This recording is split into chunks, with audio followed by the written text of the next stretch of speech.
ಅಸ್ಸಾಂನಲ್ಲೂ ಕೂಡ ಕಳೆದ 2 ದಿನಗಳಿಂದ ಕುಂಭದ್ರೋಣ ಮಳೆಯಾಗ್ತಾ ಇದೆ. ಚರಂಡಿಯಲ್ಲಿ ಕೊಚ್ಚಿ ಹೋಗಿ ಓರ್ವ ಮಹಿಳೆ ಮೃತಪಟ್ಟಿದ್ದಾರೆ.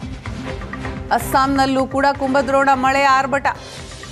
ಚರಂಡಿಯಲ್ಲಿ ಓರ್ವ ಮಹಿಳೆ ಕೊಚ್ಕೊಂಡು ಹೋಗಿ ಮೃತಪಟ್ಟಿದ್ದಾರೆ. ಪ್ರವಾಹದಲ್ಲಿ ಆಟಿಕೆಗಳಂತೆ ಕಾರು, ಬೈಕು ಎಲ್ಲವೂ ಕೂಡ ತೇಲಾಡ್ತಾ ಇದೆ. ದೃಶ್ಯದಲ್ಲಿ ನೋಡ್ತಾ ಇದ್ದೀವಿ. ರಸ್ತೆ ಅಂತೂ ಕಾಣಿಸ್ತಾ ಇಲ್ಲ. ಬೋಟನ್ನ ಮಾಡಿಕೊಂಡು ಒಂದು ಕಡೆಯಿಂದ ಇನ್ನೊಂದು ಕಡೆಗೆ ಜೀವ ಉಳಿಸ್ಕೊಳ್ಳೋದಕ್ಕೆ ತೆರಳುತ್ತಿದ್ದಾರೆ. ಅಸ್ಸಾಂನ ಹಲವು ಜಿಲ್ಲೆಗಳಲ್ಲಿ ಶಾಲಾ ಕಾಲೇಜಿಗೆ ಸದ್ಯ ರಜೆ ಘೋಷಣೆ ಆಗಿದೆ. ಮನೆಗಳಿಗೆ ನೀರು ನುಗ್ತಾ ಇದೆ. ನಿವಾಸಿಗಳು ಪರದಾಡ್ತಾ ಇದ್ದಾರೆ.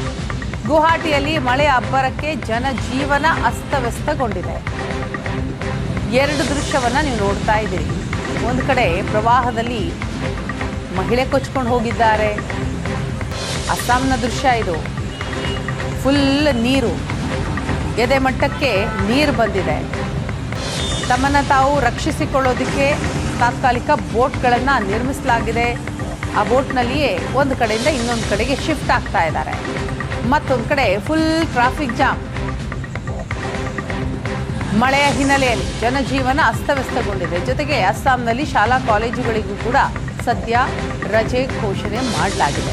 ಬೇಸಿಗೆಯ ಸಂದರ್ಭದಲ್ಲಿ ಮಳೆಯ ಕಾರಣದಿಂದಾಗಿ ಶಾಲಾ ಕಾಲೇಜುಗಳಿಗೆ ರಜೆ ಘೋಷಣೆ ಆಗ್ತಾ ಇರುವಂಥದ್ದು.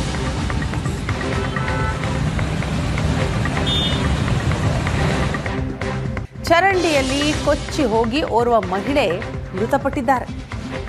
ಅಸ್ಸಾಂನಲ್ಲೂ ಕೂಡ ಕುಂಭದ್ರೋಣ ಮಳೆ ಆರ್ಭಟ. ಚರಂಡಿಯಲ್ಲಿ ಓರ್ವ ಮಹಿಳೆ ಕೊಚ್ಕೊಂಡು ಹೋಗಿ ಮೃತಪಟ್ಟಿದ್ದಾರೆ. ಪ್ರವಾಹದಲ್ಲಿ ಆಟಿಕೆಗಳಂತೆ ಕಾರು, ಬೈಕು ಎಲ್ಲವೂ ಕೂಡ ತೇಲಾಡ್ತಾ ಇದೆ. ದೃಶ್ಯದಲ್ಲಿ ನೋಡ್ತಾ ಇದ್ದೀವಿ. ರಸ್ತೆ ಅಂತೂ ಕಾಣಿಸ್ತಾ ಇಲ್ಲ. ಬೋಟನ್ನ ಮಾಡಿಕೊಂಡು ಒಂದು ಕಡೆಯಿಂದ ಇನ್ನೊಂದು ಕಡೆಗೆ ಜೀವ ಉಳಿಸ್ಕೊಳ್ಳೋದಕ್ಕೆ ತೆರಳುತ್ತಿದ್ದಾರೆ. ಅಸ್ಸಾಂನ ಹಲವು ಜಿಲ್ಲೆಗಳಲ್ಲಿ ಶಾಲಾ ಕಾಲೇಜಿಗೆ ಸದ್ಯ ರಜೆ ಘೋಷಣೆ ಆಗಿದೆ. ಮನೆಗಳಿಗೆ ನೀರು ನುಗ್ತಾ ಇದೆ. ನಿವಾಸಿಗಳು ಪರದಾಡ್ತಾ ಇದ್ದಾರೆ. ಗುವಾಹಟಿಯಲ್ಲಿ ಮಳೆ ಅಬ್ಬರಕ್ಕೆ ಜನಜೀವನ ಅಸ್ತವ್ಯಸ್ತಗೊಂಡಿದೆ. 2 ದೃಶ್ಯವನ್ನ ನೀವು ನೋಡ್ತಾ ಇದ್ದೀರಿ.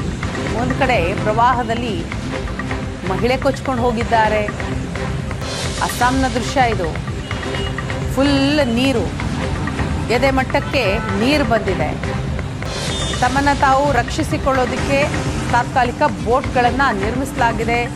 ಆ ಬೋಟ್ನಲ್ಲಿಯೇ ಒಂದು ಕಡೆಯಿಂದ ಇನ್ನೊಂದು ಕಡೆಗೆ ಶಿಫ್ಟ್ ಆಗ್ತಾ ಇದ್ದಾರೆ. ಮತ್ತೊಂದು ಕಡೆ ಫುಲ್ ಟ್ರಾಫಿಕ್ ಜಾಮ್.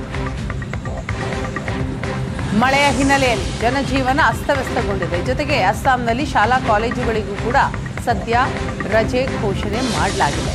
ಬೇಸಿಗೆಯ ಸಂದರ್ಭದಲ್ಲಿ ಮಳೆಯ ಕಾರಣದಿಂದಾಗಿ ಶಾಲಾ ಕಾಲೇಜುಗಳಿಗೆ ರಜೆ ಘೋಷಣೆ ಆಗ್ತಾ ಇರುವಂಥದ್ದು.